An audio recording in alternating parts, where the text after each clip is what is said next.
Travis Kinley coming back to you with another one, a topic that's been on my mind for quite some time, and I just thought we need to sit down and record it. We got some time. I got nothing but time and deodorant right now. Nothing but time and deodorant. So we're going to take this time to walk through the age-old argument. Well, it's not age-old for some people. I only started hearing it once I was actually shopping for a truck. And I actually spent some time on trucker forums and stuff, so I guess I've experienced the argument there and then among owner ops and stuff. But the age-old argument, automatic versus manual. Automatic versus manual. This may be relevant to those who are considering going to a trucking school where there will be an automatic restriction placed on your license. Let's first just discuss the overview. The overview is this for those who may be thinking about trucking. If you're thinking about trucking, if you go to a trucking school and they teach you in an automatic, once you get your license, all you can drive is an automatic. You cannot drive a manual until you take a driving test in a manual and have your restriction removed. Why does it matter, some may say? Why does it matter if I have an automatic restriction? Most larger companies are moving to automatics anyway. Which is better? Does it really matter whatsoever? Is there one that's better than the other? And here, I just want to drop my thoughts. This is a conversation I've had with at least 2 people in the past 3 months. And then, in general, I've had the conversation a number of times with so many different people. And here are my thoughts. First, it matters who's asking, right? It matters who's pondering the question, okay? So let's first ponder the question as Travis, the company driver. Travis, the company driver, doesn't care, okay? Look, Travis, the company driver, doesn't care about much as long as my bottom line is met. And my bottom line is the money being directly deposited into my account. At the end of the day, the rest doesn't matter to me. Some people don't like the runaround, right? Like sometimes you'll be here at CIRCON, they need you to go in one direction, and suddenly plans will change because something changed on the customer's end or something happened. Plans change, need you to go the other way. Plans change, need you to go back this way, pick up this trailer, take it back so-and-so, and then run right back to where you came from. That type of stuff doesn't matter to me. I don't care. What matters to me is my bottom line. So the whole automatic versus manual discussion, as a company driver, I don't care. I can drive both. I don't really have a problem with a manual transmission. I imagine most people who would have a problem with a manual transmission are people who may have, like, your knees are getting bad, or you have a knee injury or something of that nature and it's actually bothering you. Other than that, it's not bothering me. So I really don't care. It doesn't really matter to me. I don't sit in traffic holding the clutch that often. Okay, so if somebody did say, well, automatic's better because, you don't have to deal with the clutch work. First of all, the only person who's going to say that is somebody who's never driven a manual truck for, 2 weeks and actually moved some loads in a manual truck. Those are the only people who have ever said that to me, and I imagine would ever say that. Why do I say that? Out of a 9-hour shift, you're probably going to use your clutch a total of 20 to 30 minutes. Okay? You're not using your clutch like that, dude. Say, for example, for me, I generally drive 3 to 4 hours before stopping to take a bathroom break, and then I get right back in and start driving again. Stop 3 to 4 hours later, take a 30-minute break, bathroom, all of that stuff. Drive again, stop 2 hours or so, take a quick bathroom break. Well, the first bathroom break wasn't a 30-minute. I don't remember if I said that. The second break, I need a 30. But the third break, go to the bathroom real quick and then finish my shift and shut it down. When I'm driving 3 or 4 hours, I'm on the interstate, man. I use the clutch to accelerate the truck. After that, bro, hit the cruise control and turn the podcast up, right? The only people who say, oh, but all the work of pushing in the clutch, they're people who don't drive manual trucks, okay? That's not a real argument. Let's talk real arguments. So for company drivers like myself, no injuries, the whole clutch thing, your legs aren't hurting, nothing's going on. It's just, it doesn't matter to us. It doesn't matter. Who cares? Okay? Travis, the owner-operator. Okay? Let me rewind that one bit. Let's go back to the company driver. I have heard the argument from someone that, you can't drive an automatic transmission the same way you drive a manual transmission. Excuse me. Man, what's that? Hauling Assets.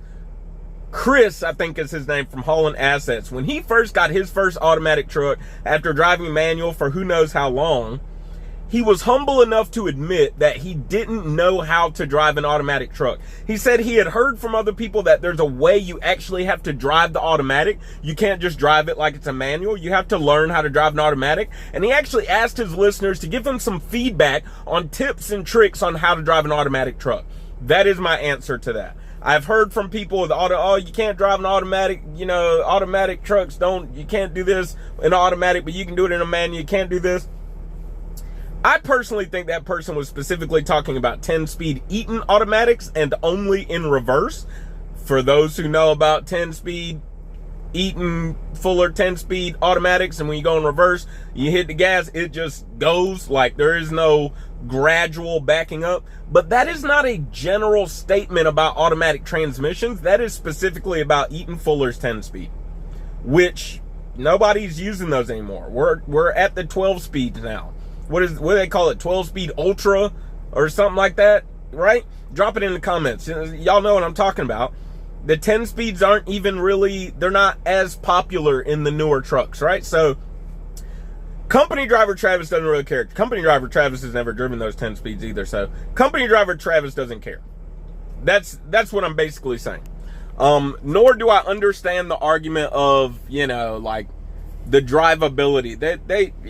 You have to know how to drive an automatic. You can shift gears in an automatic the same way as a manual, so long as it's reasonable to shift at that time. If it is reasonable to downshift, you are able to downshift in an automatic. You just have to know how to do it in an automatic truck. And I know there are a lot of drivers on here who are watching this and they know I'm telling the truth. They know what I'm talking about. You have to know how to do it. If it is not reasonable to downshift, then an automatic is not going to let you downshift. Meaning, let me see, I need a tachometer here. Meaning, if you're at 1300 RPM and you're trying to downshift in an automatic, it's not going to happen. That's not reasonable. It's unreasonable. You see what I'm saying? But if you're at 1100 RPM and you're driving an automatic, it is possible to stay at 1100 RPM, and it is also possible to downshift to a lower gear. All right, so off that, let's go to the next topic. Travis, the owner-operator, believes manual. Why? You're going to pay less for a manual truck, number one. Number two, Travis, the owner-operator, says, especially the owner-operator with one truck, Travis, the owner-operator with one truck, knows completely it is cheaper to repair a manual transmission in some instances than it is for an automatic transmission. With a manual transmission, you can replace one gear. You got one gear wrong in an automatic transmission, you're replacing the whole transmission, okay? That is a great argument for the other side that says manual only, until you consider the fact that until you move to, okay, so let's stay here for a second. So Travis, the owner-operator, because you can buy a lot cheaper trucks when you can drive a manual. Number two, you can repair it for much cheaper. That's what Travis, the owner-operator, says. Otherwise, it doesn't matter to me. If you could repair automatics for the same price and you could buy them for the same price as a manual, dude, who cares? I don't really care. Whichever one's in the best condition, it doesn't really matter to me, right? How about Travis, the business owner? And this is where I like the topic the most. Travis, the business owner, says automatics. Automatics. Why? I've heard the argument of, oh, well, all these young folks, they go into Prime and Swift and all these other places to get trained, and they have automatic restrictions. They can't drive manuals. Well, maybe they need to learn how to drive a manual. That sounds really awesome unless you are a business owner. That is an awesome argument unless you're a business owner and you're responsible for the growth of your business. When you're responsible for the growth of a business, your priority is growing the business.